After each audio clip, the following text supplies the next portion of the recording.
Hier, j'ai failli perdre deux de mes employés pour un tout petit problème de malentendu. Deux de mes employés disaient qu'ils vont partir parce qu'il y a eu un problème entre eux. C'est l'appel que j'ai reçu d'un ami, d'un frère, qui était vraiment dépassé par le comportement de ses employés sur sa ferme. Ce monsieur, que j'admire beaucoup, a tout abandonné dans la diaspora pour rentrer et exercer dans l'agriculture. Mais de temps en temps, il me raconte ces difficultés qu'il a sur sa ferme pour me mettre en garde parce qu'il sait, parce qu'on a beaucoup causé, on cause beaucoup, il sait que mon projet également, mon objectif également, c'est d'un jour rentrer pour m'occuper de ma ferme. Sans plus tarder, passons au vif du sujet après le générique.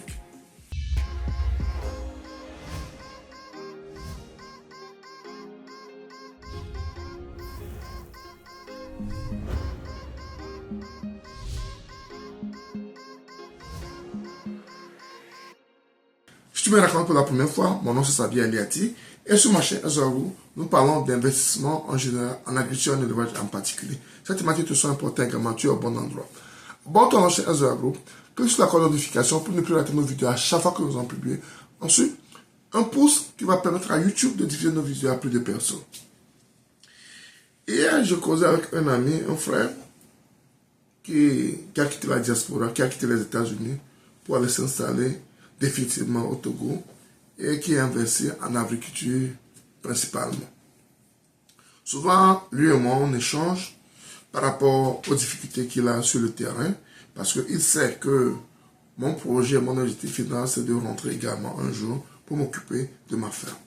Et pour cette raison, souvent on cause de ce qui se passe.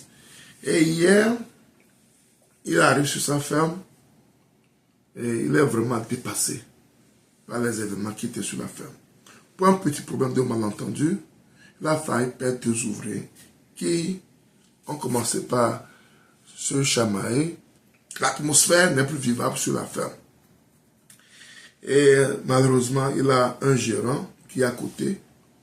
Et le gérant ne savait même pas qu'il y a quelque chose qui se passait.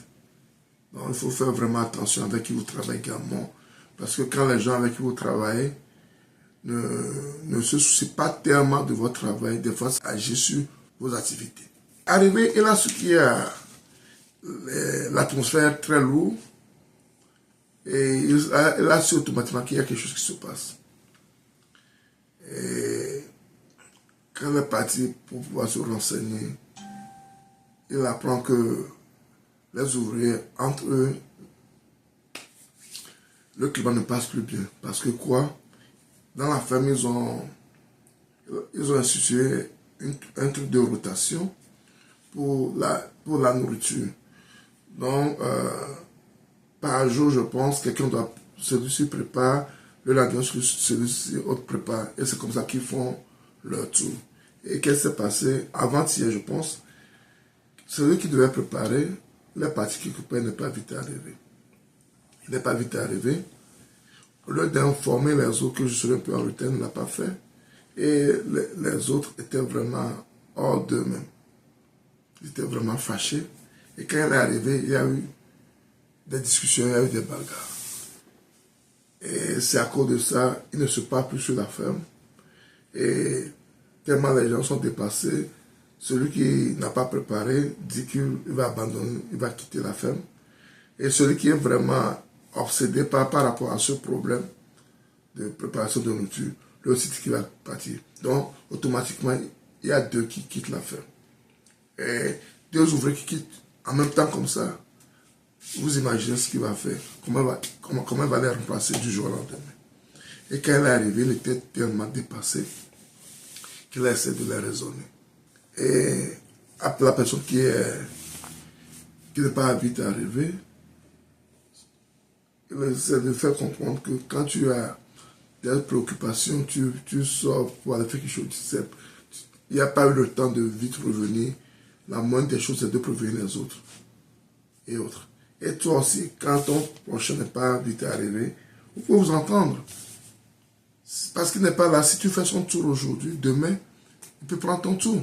Donc, c'est une question de communication, une question d'échange entre vous. Ça ne peut pas vous amener à prendre certaines décisions. Et il a vu la précarité des ouvriers qu'il a sur sa ferme. Et ça l'a fait peur en même temps. Parce que si les ouvriers, entre eux, pour un petit problème, ils peuvent te quitter du jour au lendemain, il faut savoir que tu n'as pas d'ouvrier. Il faut savoir que tu n'as pas d'ouvrier. Et s'il y a un problème comme ça, et le gérant qui vient souvent sur la ferme, n'est même pas au courant qu'il y a des problèmes comme ça, c'est toi qui vas quitter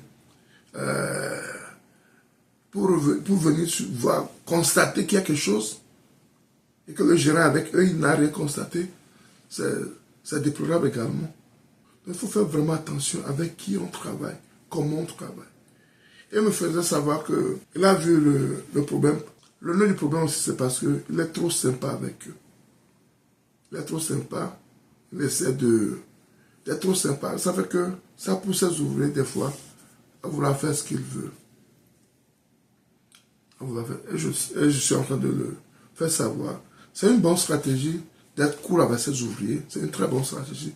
Mais il faut avoir des limites. Il faut avoir des limites. Quand tu es cool avec tes ouvriers, c'est très bon. Ça permet d'avoir une bonne atmosphère de travail.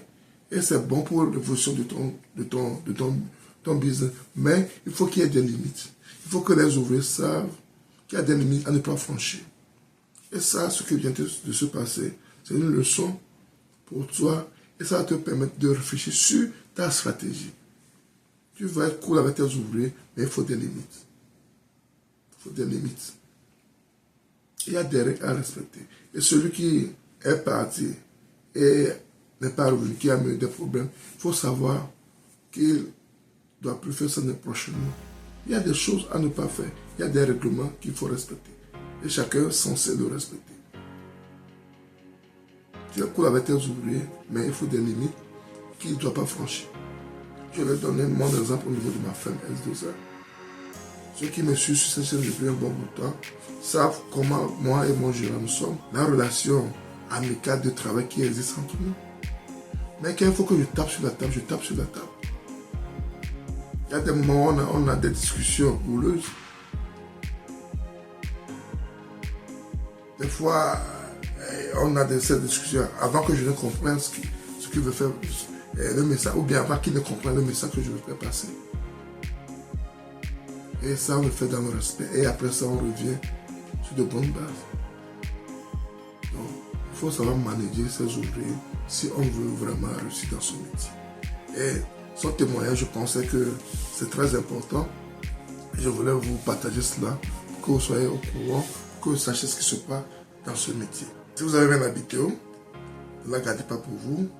Partagez-la autour de vous pour qu'elle puisse atteindre plus de personnes. Si vous n'êtes pas encore abonné à ma chaîne, abonnez-vous à ma chaîne à Zarou. Cliquez sur la cloche de notification pour ne plus rater nos vidéos. Surtout, n'oubliez pas un pouce, ce qui va permettre à YouTube de tisser nos vidéos à plus de personnes. C'était Sabi et à la prochaine. Bye bye.